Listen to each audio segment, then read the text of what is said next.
Hello दोस्तों, जय भीम, जय संविधान, जय लोकतंत्र, जय भारत। मैं आपकी दोस्त संध्या मैम। आज मैं पढ़ूंगी कॉन्स्टिट्यूशंस आर्टिकल्स 136, 137 एंड 138। ठीक है, तो शुरू करें। 136 Constitution's article says special leave to appeal by the Supreme Court. 136 article says special leave to appeal by the Supreme Court. Number 1. Notwithstanding anything in the chapter, the Supreme Court may, in its discretion, grant special leave to appeal from any judgment, decree, determination, sentence or order in any cause or matter passed or made by any court or tribunal in the territory of India. Number 2. Nothing in clause first shall apply to any judgment, determination, sentence or order passed or made by any court or tribunal constituted by or under any law relating to the armed forces.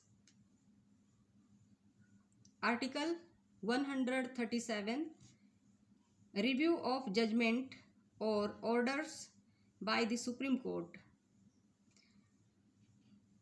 Constitution's Article 137 says review of judgments or orders by the Supreme Court.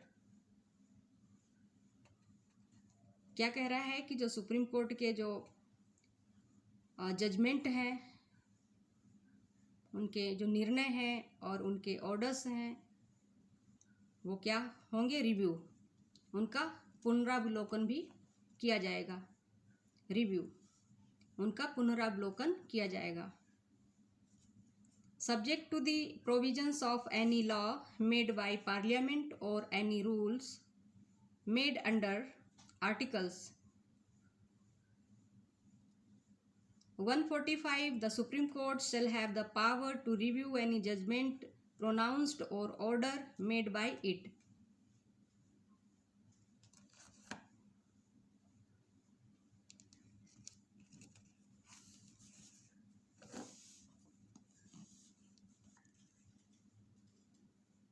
(137) Article says enlargement of the jurisdiction of the Supreme Court,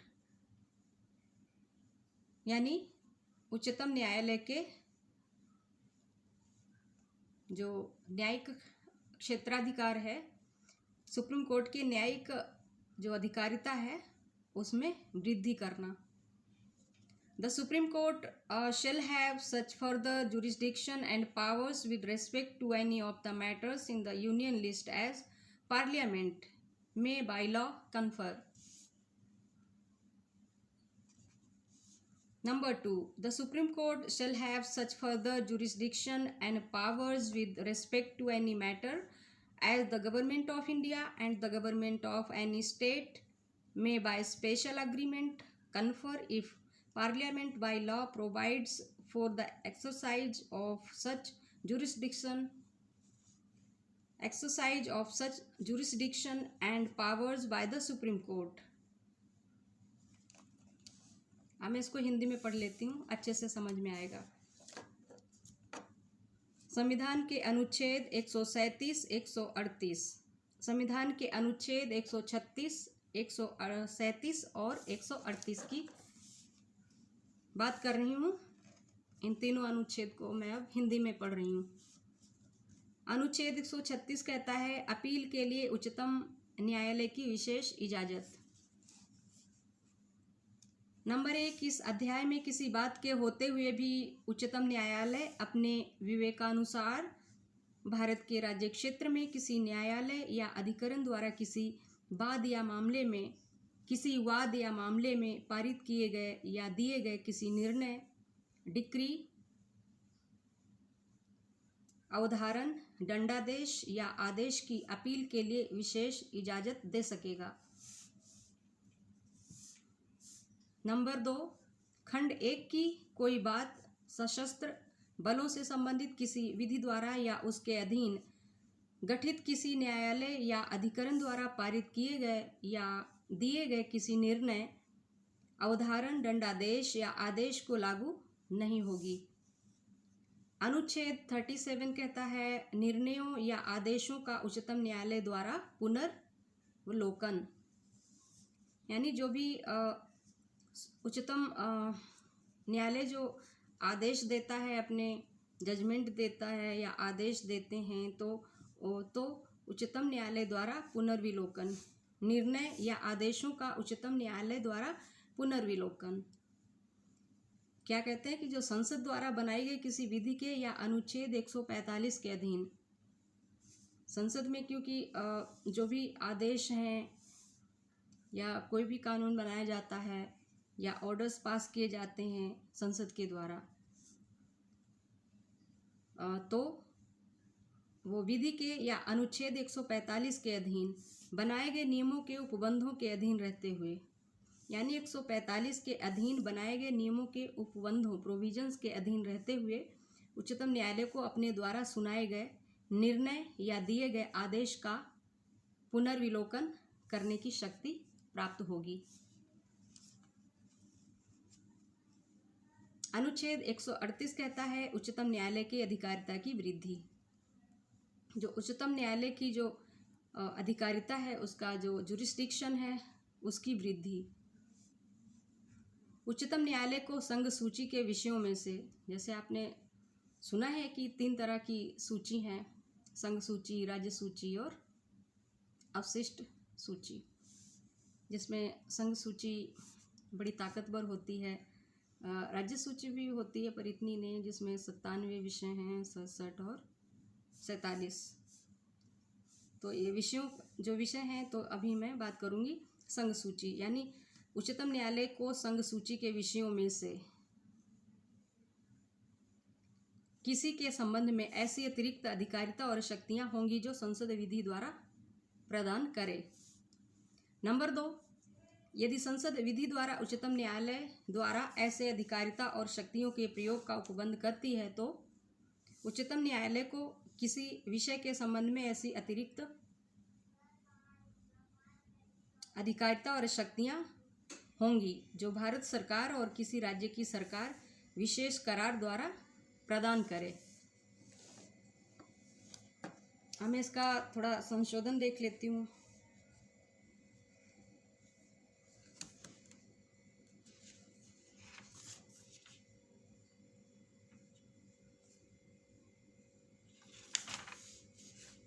Number 1, inserted by Constitution 42nd Amendment Act 1976 S24 WEF first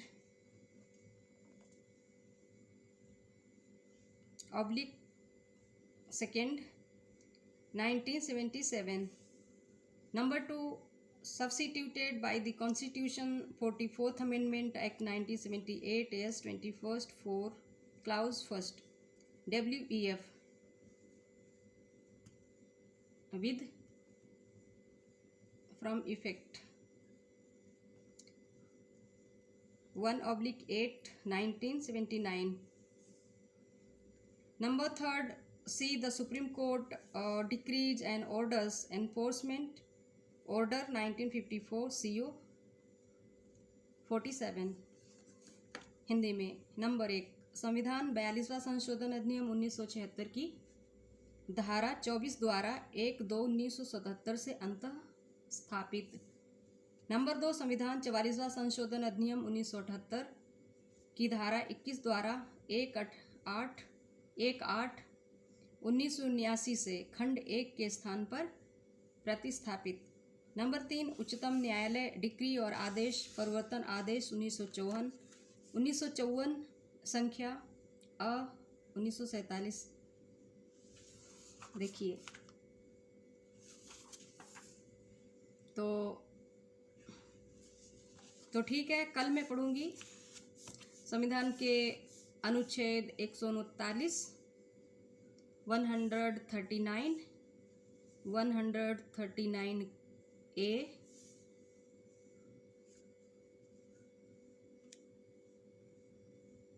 and 140.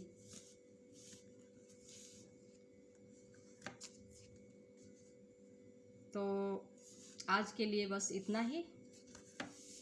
मुझे दें इजाज़त। मैं आपकी दोस्त संध्या ma'am. हाँ, मेरे channel को subscribe ज़रूर करें, कमेंट, शेयर, लाइक प्लीज़। जय भीम, जय संविधान।